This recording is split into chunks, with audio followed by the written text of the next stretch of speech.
Hello everyone, welcome to In 5 Minutes. In this video we are going to see the next problem on multiple integration type 1. So this is our question, solve this. Now if you see here we have two integration and two derivative terms, so this is the double integration. But if you clearly observe here, we have in the limits, the upper limit of this integration is 3 into 1 minus cos y. So remember, whenever in the limits we have any variable, let's say in this we have variable y, then these limits are for opposite variable, that is x. So these limits are for x. Always remember, whenever in the limits we have a variable, then the limits is of the opposite variable. In this we have variable y in our limit, so these limits are for x, then this limit are for y. So now first we will integrate with respect to x, then we will integrate with respect to y. So we get I equal to integration of y equal to 0 and y equal to pi by 2.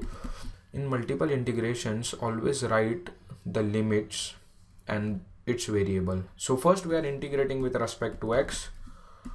So when we are integrating with respect to x, y term will remain constant, so sin y will remain constant, and here we will have dx and here we will have dy. So we are integrating only this term, and here we have x square. So what is integration of x square? Integration of x square is nothing but x cube upon 3, and here we write lower limit and upper limit. Lower limit is 0, upper limit is 3, 1 minus cos y. So here we put x equal to 0 and we put x equal to 3 into 1 minus cos y, and these terms will remain as it is. So when we put x equal to 3 into 1 minus cos y, we get 3 cube into 1 minus cos y the whole cube, minus when we put upon 3, minus when we put x equal to 0, here we get 0 by 3, which will be 0, into sin y dy and the limits of y. So 1 3 will get cancelled from here, so it will be 3 square, which will be 9, so it can be taken out of the integration. And here we have 1 minus cos y the whole cube into sin y dy.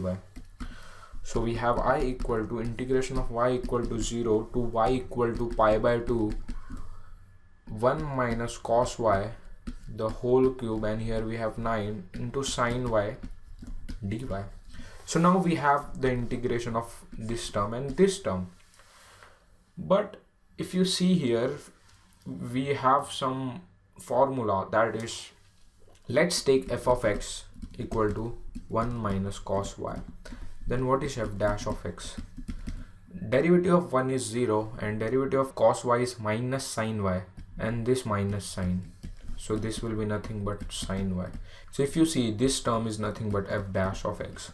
So always remember, the last integration will be some kind of formula or some kind of direct property of integration. You do not have to actually solve this integration. You just have to apply the property and just write the answer. So this is f dash of x, and this term is nothing but f of x the whole raised to n. In our case, n is 3. So we have the direct property for this, that is integration of f of x the whole raised to n into f dash of x dx is nothing but f of x the whole raised to n plus 1 upon n plus 1. So we are going to apply the same property. What is f of x in our case? In our case, f of x is 1 minus cos y. So 1 minus cos y the whole raised to n plus 1. What is n? In our case, n is 3, so 3 plus 1 is 4 upon 4. And here we apply the lower limit and higher limit. So we get 9 by 4. 4 is constant, so it can be taken out of the integration sign. When we put y equal to pi by 2 in this equation, we get 1 minus cos pi by 2. And cos pi by 2 is nothing but 0, the whole raised to 4, minus when we put cos y. When we put y equal to 0, in this we get cos y is 1, so 1 minus 1, the whole raised to 4. So we get 9 by 4, 1 minus 0, the whole raised to 4 is nothing but 1, minus 1 minus 1 is 0. So this term is nothing but 9 by 4. So the answer of this integration is 9 by 4, and this is how we solve the problem on multiple integration type 1. More such problems we will see in our next video, so stay tuned for our future lectures.